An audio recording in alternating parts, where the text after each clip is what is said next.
नमस्कार, मैं राकेश नायक अपराध समाचार में आपका स्वागत करता हूं। आज एक सुखद खबर के साथ इस बुलेटिन की शुरुआत करता हूं, जिसमें एम्स के डायरेक्टर श्री गुलेरिया जी द्वारा ये बताया गया है कि तीसरी आने वाली लहर में बच्चों को किसी तरह के खतरे की कोई बड़ी दिक्कत नहीं हो सकती है। इसलिए हम सब लोगों को किसी भी प्रकार से डरने की कोई आवश्यकता नहीं है। हाँ, सावधानी बहुत ही आवश्यक है और वही बचाव का एकमात्र रास्ता होगा। दूसरी ओर यहाँ देखने में मिल रहा है कि देश में ऐसे बुद्धिजीवी लोग ऐसे टीवी चैनल पर आके डिबेट कर रहे हैं कि नहीं, आयुर्वेदिक पद्धति अच्छी है, एलोपैथिक पद्धति अच्छी है। साथियों, ये वक्त इस समय इन चीज़ों का नहीं है कि हम आपसी प्रतिद्वंद्विता की लड़ाई में अपने आप को ये साबित करें कि कौन अच्छा है और कौन बुरा। ये वक्त ऐसा है कि हम सबको मिलकर एक साथ लड़ने का है, चाहे वो आयुर्वेदिक सिद्धांत हों, जो कि हमारी सनातन परंपरा से चली आ रही आयुर्वेदिक पद्धति निश्चित तौर पर वह एक बड़े विकल्प के साथ हमारे साथ है।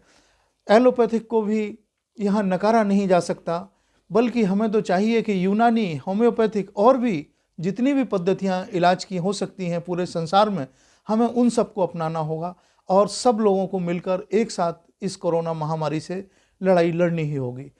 एक और अच्छी खबर की तरफ ध्यान आकर्षित कराना चाहता हूँ।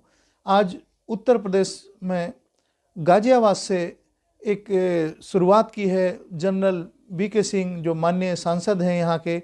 उन्होंने गाँव में सैनिटाइजेशन के लिए बहुत बड़ी टीम निर्धारित की है और हर गांव को सैनिटाइज करने का जो एक रास्ता उन्होंने सुझाया, निश्चित ही वह सराहनीय है। बल्कि इसको देखते हुए अन्य राज्यों में और भी लोगों को इससे प्रेरणा लेने की आवश्यकता है, जिससे वहाँ संक्रमण का खतरा कम से कम हो सके।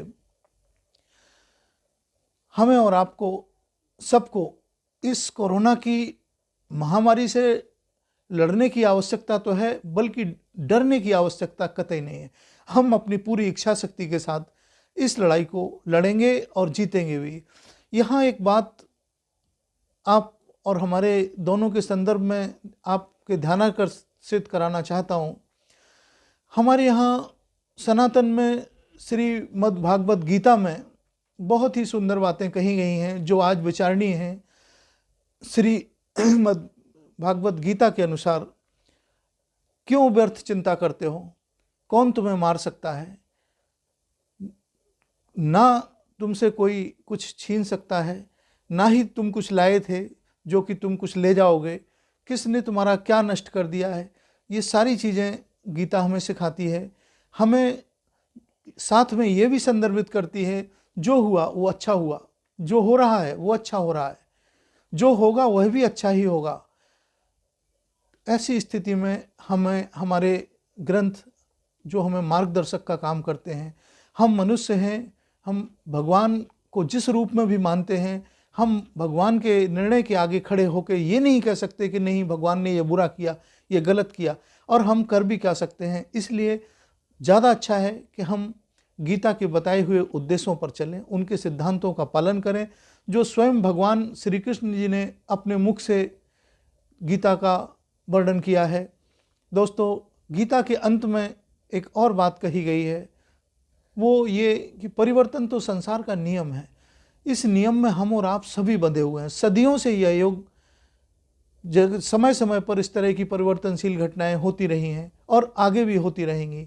तो क्यों ना हम उस वास्तविक सत्य को पहचानें और उसकी तरफ ही चलें। दोस्तों और साथियों, आज इस एपिसोड के माध्यम से आप सब लोगों के साथ इतना ही। कल पुनः आपसे मुलाकात। तब तक के लिए नमस्कार। जय हिंद, जय भारत।